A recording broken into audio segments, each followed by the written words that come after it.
Okay.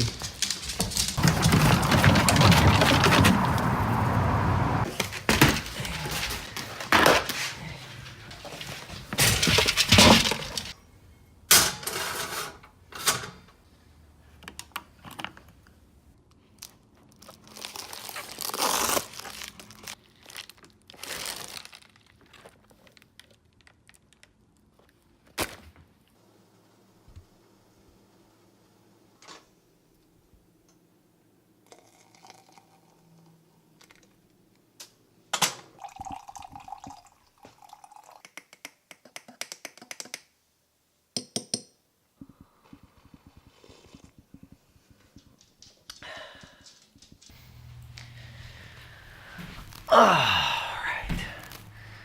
So we're doing a little Casey Neistat inspired story time today.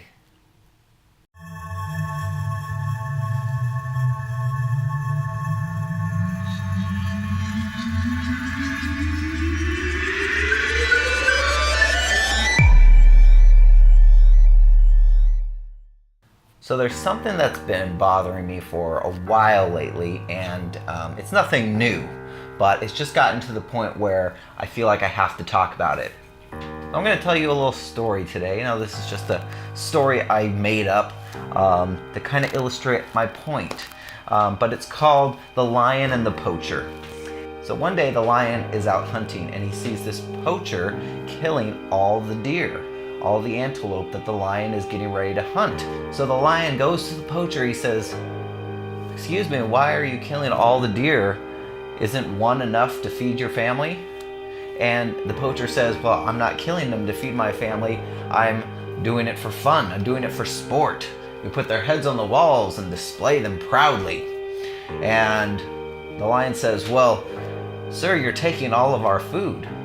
My family depends on these antelope for me to take home and feed my family, and you're just out here doing it for sport." And the poacher responds, "Well, it's something I enjoy doing and I'm good at it, and I can feed my family in other ways, so I guess you're just gonna have to find your own deer to kill and feed your family." And that's pretty much the end of the story. I know it's not a happy ending. It's kind of sad. And unfortunately, not only does it happen to some extent in real life with real lions and poachers, but it happens in our photographic industry. It's no secret that over the past decade especially, all of these quote-unquote professional photographers have been popping up all over the country and worldwide. Now, the reality is that these photographers are not true professionals. They are hobbyists, and some of which are serious hobbyists, maybe looking to make it a career, but the vast majority of them have 9-to-5 day jobs that they go to and they support themselves with. And then they go out on the weekends and maybe shoot a couple family sessions or a wedding here or there. Now, I want to be clear up front. I have no problem with these Montags or these weekend warriors, as people call them, or anybody doing this part-time, or anybody doing it for fun or their hobby or their art. And I have no problem with them going out there and making money by doing it, even if they have a full-time job. So the problem is when these photographers come in and they undercut true professional pricing because they don't need this money to actually survive. They're just doing it for a little extra cash on the side, and they think they're actually doing a service to those people out there who maybe can't afford true professional photography. So they will offer it at a severely discounted rate in order to provide these services to families who perhaps couldn't otherwise afford it. Now again, I will say that there's nothing wrong with providing more inexpensive options for families who can't afford a full custom portrait experience. That's exactly why I have my company, Finite Moments Photography. It caters to families on a budget who can't afford the prices of a full customized portrait experience. But that business model is also structured and created to serve those families, meaning the services offered are equal to the price they pay and no more.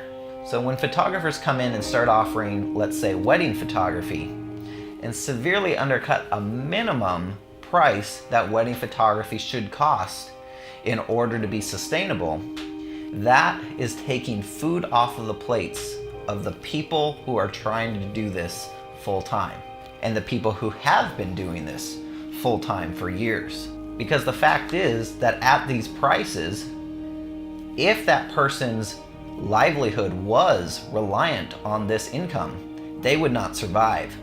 But they can charge that and they can do it for that because they're only doing it as a hobby.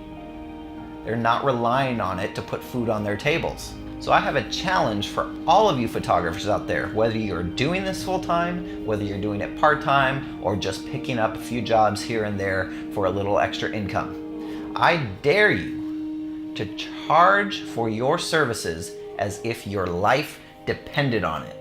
Because for some of us, it does. That is the only way we are putting food on our table. It is the only way we are paying our mortgage. It is the only way we are putting gas in our cars. And when someone comes along and says, hey, I'll do it for a quarter the price because I don't need it to live, you are essentially killing this industry, and you are killing off the people who are trying to offer this full time and make a living at it. So don't be a poacher. Go out there, have a respect for your clients, have respect for the industry, and charge appropriately, whether you're doing 200 paid sessions a year or 1 paid session a year.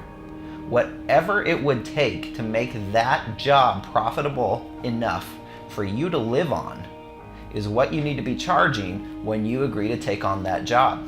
All right, guys, so I'd love to hear what you have to say on this topic. Give me a like if you agree with me. Leave a comment below if you disagree or if there's anything I left out. And let's talk about this. Thanks for hanging out with me, guys. Be sure to like, subscribe, and ring that bell. We'll see you next time.